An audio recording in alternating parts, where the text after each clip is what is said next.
Update. Am I the a-hole for denying my sister's lies in front of her in-laws?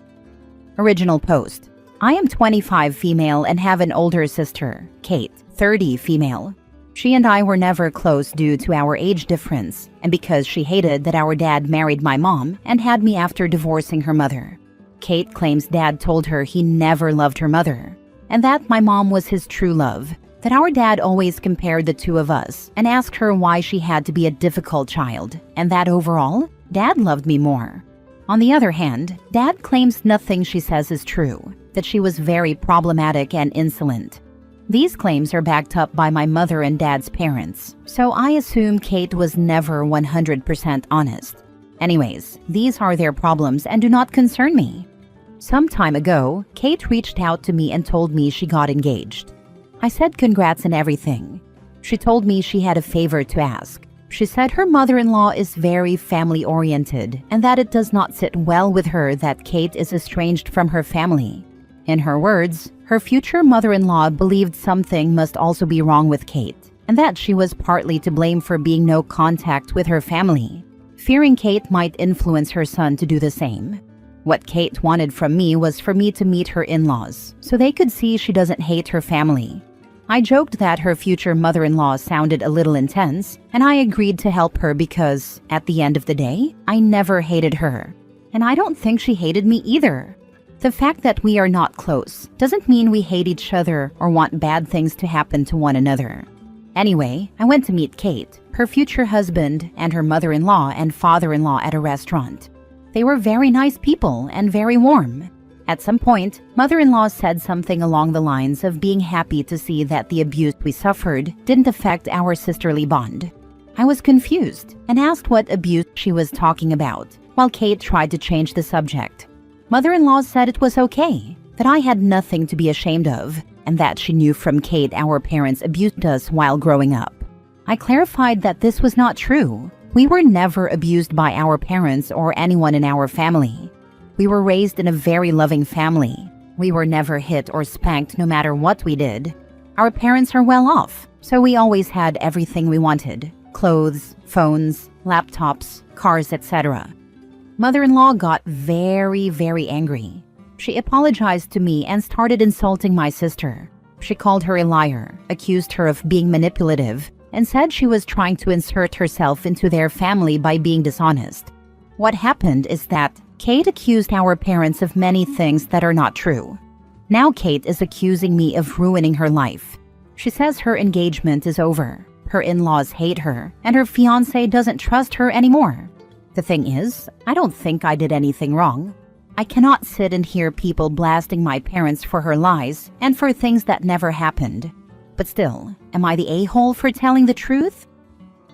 Now for the top comments before reading the update. Not the a-hole.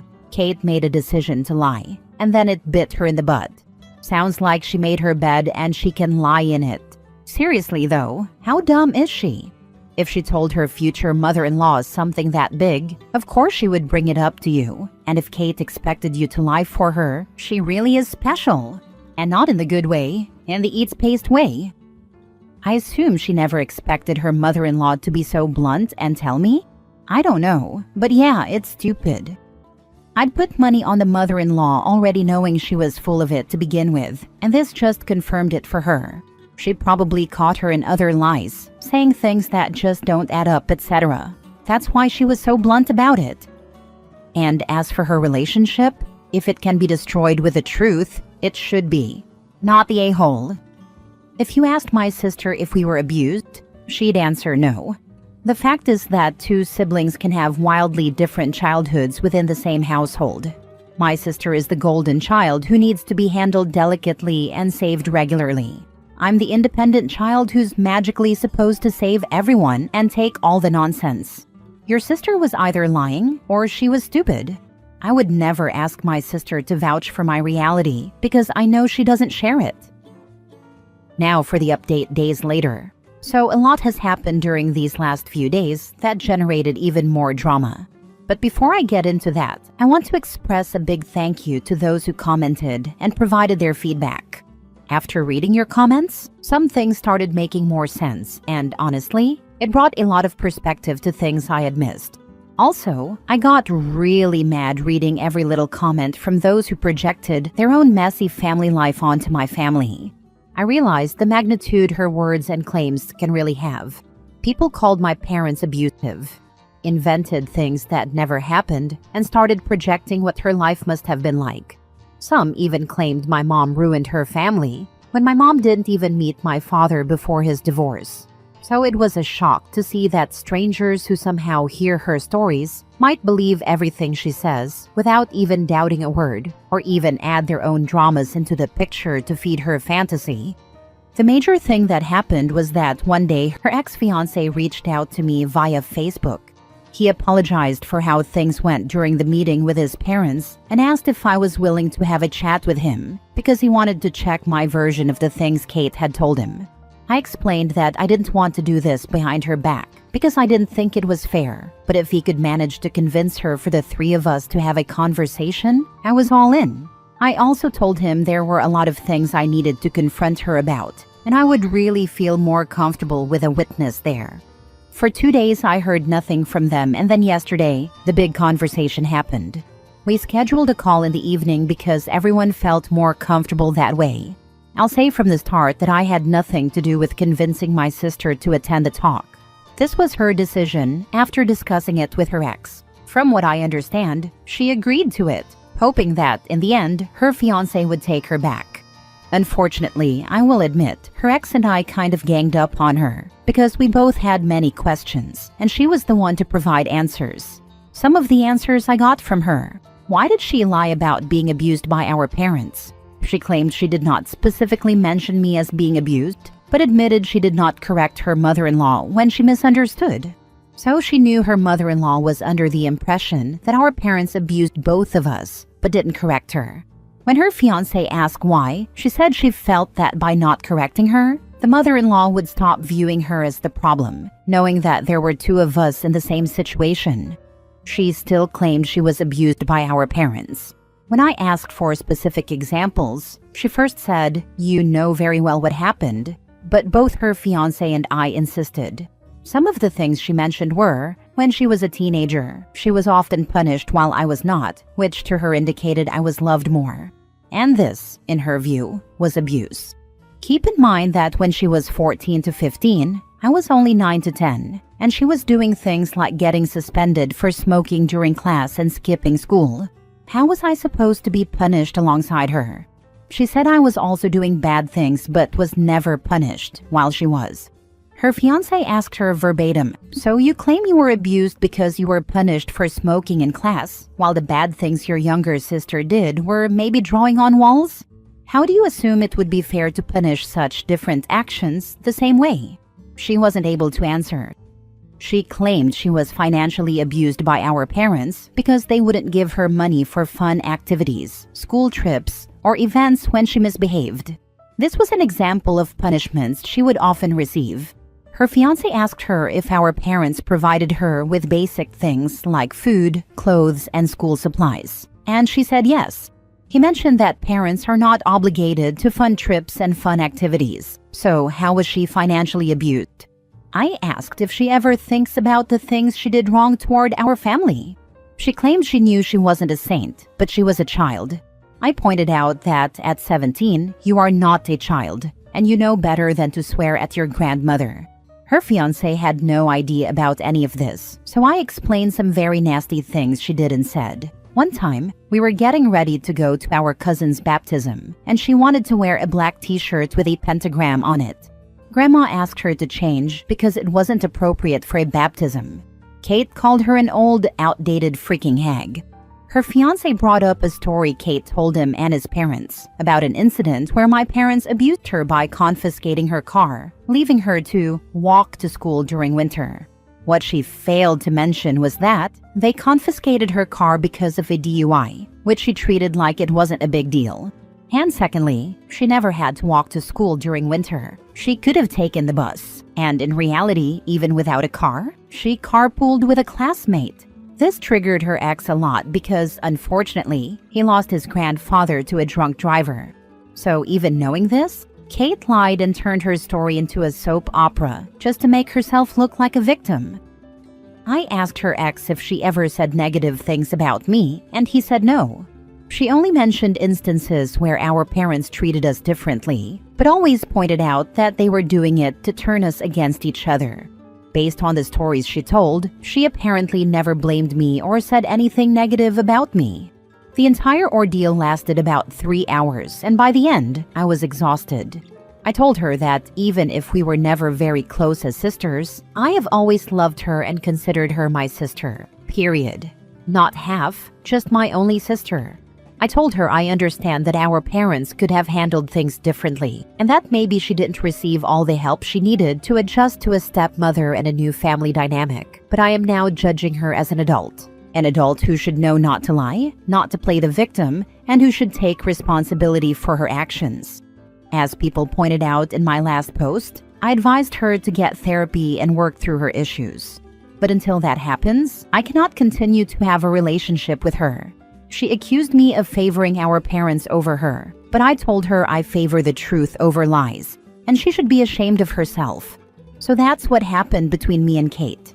I have no idea what happened, or what will happen, with her ex, but based on how things turned out, I really doubt he will give her another chance. He made it clear that she cannot be trusted and pointed out something his mother told him. If she's capable of lying in such a way about her own parent, what might she be capable of saying about him? He said he wouldn't be surprised if she later accused him of being abusive, since that seems to be her narrative. But that's her own problem. She made this bed for herself. I remember your last post. While I did suspect correctly that her experience growing up would be different from yours, I knew from the get-go she was up to something nefarious. She could have been honest, but instead she lied and expected you to cover for her. The story about her DUI made me lose any ounce of sympathy I may have had for her situation. Since she is a liar and may lash out at you, I suggest you talk to your parents about what happened so that they are aware and not caught off guard when it eventually gets back to them. I told them everything that happened so they can be aware. What was very hard to digest was the way they reacted. They were not angry, not enraged, they were just like, yeah, we expected that much from her. This feels so similar to my niece and how she views her relationship with my sister, her stepmother, and my brother-in-law. She too claimed emotional and financial abuse, despite her claims being complete BS. In the long run, this has broken her relationship with her own half-sister, as well as with her dad and stepmom. The rest of us have to walk on eggshells when dealing with her because she'll cut off contact for months on end if we say something she doesn't agree with. Even though she's not related by blood, none of my siblings consider her less than family. Very similar to how you always consider your sister your sister. I wish my experience could provide you insight, but I don't know how to fix broken people. I think therapy is the right choice. Maybe, considering your bond, you can go to family counseling with her. I've yet to get my niece to go to family counseling with me, but it's a different relationship. I think you have a chance to go to family counseling and help resolve some issues where my family doesn't. I hope the best for you, and I hope your sister finds the piece she's missing. I am willing to support her, only if she admits her mistakes and goes to therapy. By admitting her mistakes, I mean also apologizing for all the lies she told. I never saw the impact such claims could have until I posted here for the first time. Being used to her behavior, I think I excused her ways as being dramatic, but I now understand how such claims can easily be believed by strangers, which is not okay for the people being accused. I also hope your niece gets some sense and improves. Last story. Am I the a-hole for not babysitting my sister's kid after she said my infertility makes me the perfect aunt? I, 32 female, found out last year that I can't have children. It was devastating. I don't really want to get into the medical side of it here, but it's been a hard pill to swallow. I've been in therapy, trying to process everything, and honestly, it's been rough. My husband, 34 male, has been amazing through all of it. We've talked about maybe adopting someday, but right now I'm still just grieving. My younger sister, 29 female, had a baby about 8 months ago. She's always been kind of oblivious. Like she doesn't mean to be rude, but sometimes the stuff that comes out of her mouth is just wild.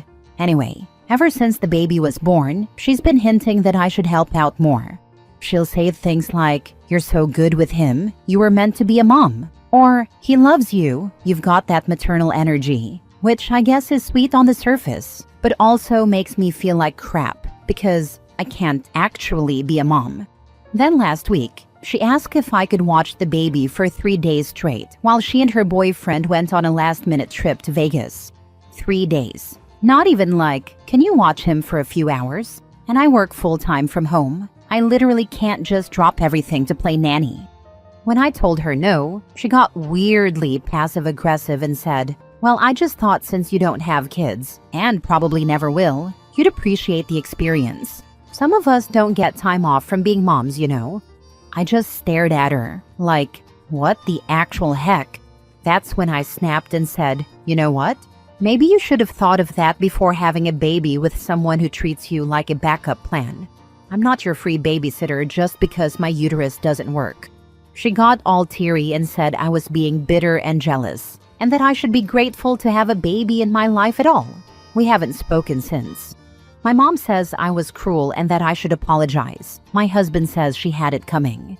I feel like I maybe could have kept my cool better, but I'm just so tired of people acting like being childless means I'm supposed to step in whenever someone else needs help with theirs. Am I the a-hole? Not the a-hole. Your sister is entitled and spoiled, and when she didn't get her way, she poked the bear, said something extremely hurtful, and deserved everything you said to her. Also, screw your mom for taking your sister's side.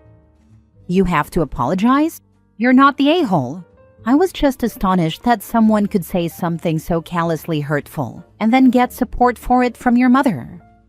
Sure, she can apologize. Sis, I am sorry you are a cruel, self-centered, insensitive to the feelings of others, and somehow overly sensitive about your own feelings, bitch.